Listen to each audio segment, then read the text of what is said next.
Saudaraku seiman, dunia ini kita lalui, nikmati yang terbaik, tapi jangan sampai berlebihan. Dan Nabi SAW menjadikan tolok ukur orang itu bahagia bukan karena banyaknya hartanya.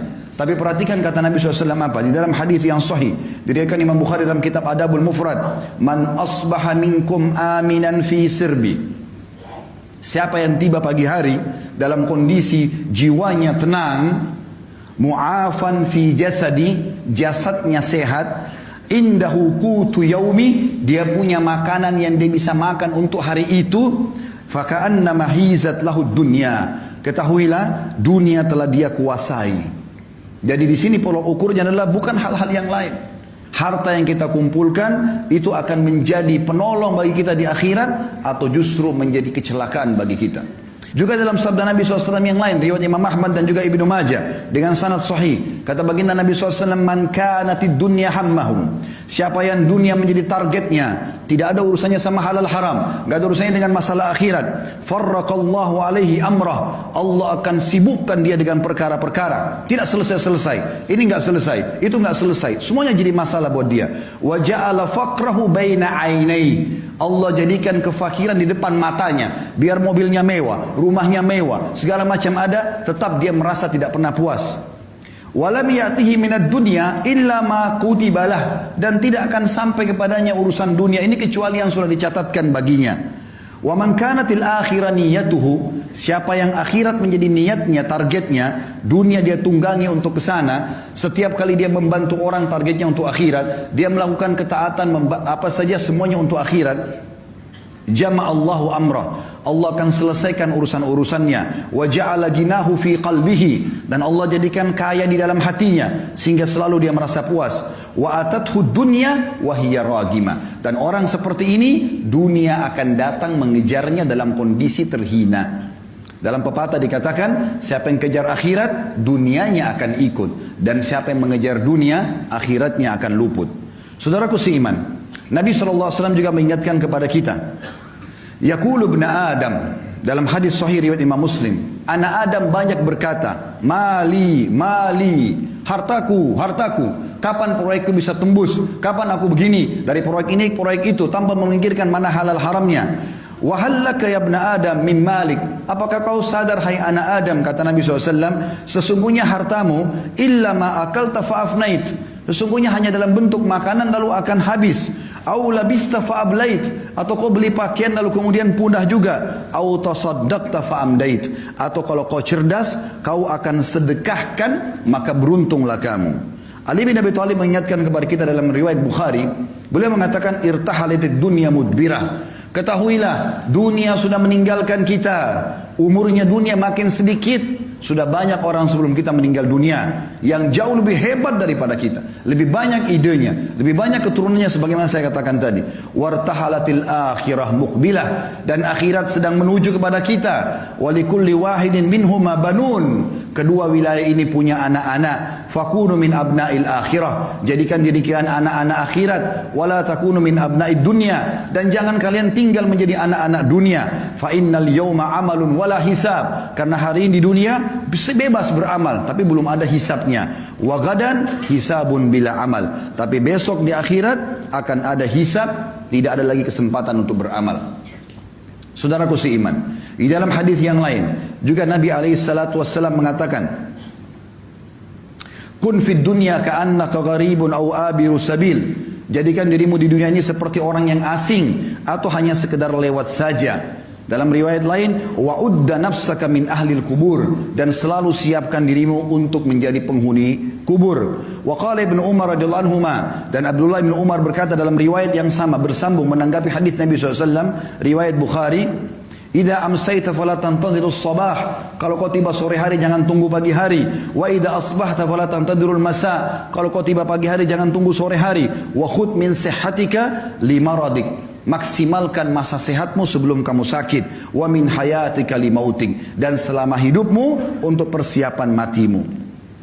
Juga dalam hadis yang lain kata Nabi SAW, mali walid dunya, untuk apa saya mengejar dunia ini berlebihan. Ma'ana wad dunya, perumpamaan aku dengan dunia, kata Nabi SAW, innama mathali wa mathalud dunya kamathali rakibin dhalla tahta syajaratin thumma raha wa tarakaha. Sesungguhnya perumpamaan aku dengan dunia ini seperti seorang musafir yang kebetulan penat, capek, lalu kemudian dia pun duduk di sebuah pohon, kemudian dia akan pergi meninggalkan tempat tersebut. Ibaratnya ini bahasa saya, kalau kita seperti lagi safar dari Jakarta ke Surabaya naik bus, maka bus-bus itu mampir di rest area, di tempat istirahat. Maka ada orang yang cerdas, dia mampir sebentar lalu kemudian dia naik bus untuk melanjutkan ke tempat tujuannya. Tapi ada orang yang konyol, dia sengaja tinggal di situ, dia tidak ikut dengan busnya, maka terbengkalailah dia gara-gara tidak ikut dengan tunggangannya. Kita sedang menuju ke akhirat. Dan dunia ini kita boleh nikmatin. Seorang muslim dibolehkan makan yang enak. Karena Allah mengatakan halalan thayyiban. Halal boleh dan thayyib berkualitas. Bahkan kita dianjurkan menggabungkan antara keduanya. Kalau kita punya kemampuan, kita boleh makan yang halal dan kita boleh juga mencari yang thayyib. Bahkan kata sebagian ulama tafsir, andai saja ada makanan halal tapi tidak thayyib, seperti ayam halal, tapi dia sudah tidak thayyib karena rusak atau bangkai, tidak boleh dimakan. Seorang muslim disuruh cari kalau buah murni semua, tidak ada sedikit pun warnanya yang berubah. Itu namanya halal. Allah SWT suruh kita nikmati.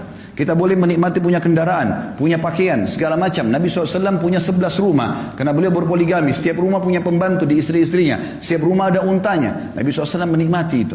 Tapi selalu sebatas ini hanya akan dilalui. Bukan sebuah target utama. Syekh Utsaimin rahimahullah mengatakan, perumpamaan orang dengan dunia ini seperti dia masuk ke WC. Dia selesaikan hajatnya, kemudian dia akan keluar, tidak akan tinggal lama di sana. Teman-teman sekalian, Allah sedang menjanjikan kita sesuatu yang besar di akhirat sana. Allah ciptakan kita manusia untuk menjadi anak-anak akhirat, bukan dunia. Jangan tinggal di sini. Kita akan kembali ke sana. Semuanya kita akan kembali. Kalau di dunia ini Anda pernah makan makanan enak, minum yang enak, pakai pakaian yang bagus, lalu mungkin Anda pernah melihat pemandangan yang indah, badan atau fisik yang sempurna, paras wajah yang tampan, apa saja kira-kira yang kira-kira membuat orang kagum di dunia, maka perhatikan apa kata Nabi SAW. Perhatikan semua itu teman-teman. Bayangkan sesuatu yang paling besar yang pernah Anda lihat. Orang yang sangat tampan, orang yang sangat cantik, orang yang sangat sempurna secara fisik, kaya raya, punya mobil mewah, rumahnya mewah, segala macam. Bayangkan itu dengan pertemukan dengan sabda Nabi SAW. Beliau mengatakan apa? Tentang target kita di sana, akhirat. Wallahi kata Nabi, dalam hadis riwayat Muslim, demi Allah, Nabi enggak pernah sumpah kecuali penting sekali. Beliau mengatakan, wallahi, mad dunya fil akhirah illa mathalu ma yaj'al ahadukum isba'u hadhihi fil yammi falyandur bima yarja. Demi Allah, perumpamaan dunia dibandingkan akhirat hanya seperti seseorang dari kalian meletakkan jari telunjuknya ke lautan, kemudian diangkat sama dia. Maka lihat apa yang ikut dengan tangannya. Di dalam hadis yang lain, kata Nabi SAW, pernah melewati pasar, lalu ada bangkai kambing. Kebetulan kambing ini bangkainya kecil, kambingnya kecil dan jadi bangkai, kemudian kupingnya kecil juga dan agak sobek. Jadi sudah bau, kecil, badannya kurus, telinganya juga sobek. Lalu Nabi SAW pegang kuping kambing itu, bangkai lalu diangkat. Kata Nabi SAW kepada para sahabat, siapa yang mau beli ini? Kata para sahabat, ya Rasulullah, jangankan dia sudah jadi bangkai, hidup saja tidak ada yang mau. Sempat dalam riwayat kata Nabi SAW, siapa yang mau beli ini dengan sedirham? Biaya yang sangat kecil. Kata para sahabat, ya Rasulullah, tidak ada yang mau. Artinya jangankan dia jadi bangkai, hidup pun kalau kecil, kurus, kupingnya robek, nggak ada yang mau. Kata Nabi SAW, siapa yang mau saya kasih gratis? Kata para sahabat, sama ya Rasulullah, tidak ada yang mau. Kata Nabi SAW, perhatikan wasiat beliau ingin sampaikan kepada kita pesan ini. Fawallahi, beliau bersumpah lagi atas nama Allah, lad dunya ahwanu alallahi min hadza alaikum. Hadis sahih riwayat Tirmidzi. Ketahuilah dunia ini di sisi Allah atau apa yang Allah janjikan buat kalian di akhirat nanti, ya, lebih hina daripada bangkai ini. Di dalam hadis yang lain yang mulia juga, kata Nabi SAW kepada seorang sahabat bernama Dahhak ibn Sufyan radhiyallahu anhu. Beliau mengatakan Rasulullah SAW pernah berkata kepadaku, ya Dahhak, wahai Dahhak, ma ta'amuk, apa makananmu? Faqala ya Rasulullah, al-laham wal-laban. Aku selalu makan daging dan minum susu ya Rasulullah. Lalu kata Nabi SAW bertanya lagi, qala thumma yasiru ila madha. Kemudian jadi apa itu makanan daging dan susumu? Qala ila ma qad alimta. Tentu akan menjadi apa yang sudah anda tahu ya Rasulullah. Karena beliau santun dengan Nabi SAW, beliau tidak mau mengatakan jadi kotoran ya Rasulullah. Beliau mengatakan sudah menjadi apa yang anda tahu ya Rasulullah. Jelas susu menjadi air kencing, maaf. Dan juga makanan akan jadi tinja, kotoran. Tapi sahabat ini santun dengan Nabi SAW, mengatakan ya Rasulullah, terjadi seperti apa yang anda tahu. Maka qala, beliau pun bersabda sallallahu alaihi wasallam, hadis ini sahih riwayat Imam Ahmad. Ketahuilah bahwasanya Allah Subhanahu wa taala menjadikan perumpamaan dunia ini bagi anak Adam seperti kotoran yang keluar dari tubuhnya dari makanan tersebut. Oleh karena itu teman-teman sekalian, bertaubatlah bagi orang yang berbuat dosa. Umur kita terbatas, jangan sia-siakan. Cukup yang lalu-lalu. Berapa kali anda dengarkan khutbah Jumat, ceramah, jangan, tidak boleh, haram, kerjakan ini, tapi masuk telinga kanan, keluar telinga kiri. Sampai kapan? Apakah anda tunggu malaikat maut mencabut ruh anda baru anda mau sadar? Apakah nanti pada saat sudah masuk kuburan digiring baru kemudian kita taubat? Ini keliru semuanya. Peringatan yang datang, orang yang cerdas begitu sampai ke kupingnya, sampai ke hatinya, lalu dia bertaubat kembali kepada Allah Subhanahu wa taala. Kembali kepada Allah sebuah keindahan, taubat dari kesalahan. Kalau dulu kita sudah beramal saleh bersyukur, sekarang kita kerja yang terbaik. Kata Hasan Basri rahimahullah sebagai penutup, "Hai anak Adam, kau hanya seperti bilangan saja. Setiap tiba pagi hari, hilang satu bilanganmu." Maka kita makin dekat dengan kuburan kita. Ingat, pada saat kita meninggal teman-teman sekalian, tidak ada yang ikut dengan kita kecuali amal kita. Hadis Nabi SAW yang berbunyi, kalau anak Adam meninggal dunia, dalam hadis Bukhari Muslim, anak Adam meninggal dunia akan ikut ke kuburan tiga. Keluarganya, hartanya, dan amalnya. Dan akan pulang dua. Hartanya dan keluarganya akan pulang. Secinta-cinta suami anda kepada anda, cinta-cinta anak kita kepada kita sebagai orang tua, tetap saja mereka tidak akan nginap di kuburan. 1 jam maksimal mereka tunggu di liang lahat, selebihnya mereka akan pulang. Istri kita bisa menikah sama orang lain, anak-anak kita akan sibuk dengan aktivitasnya, teman-teman kita cuma tetesin air mata sebentar lalu kemudian mereka kepada aktivitasnya kembali.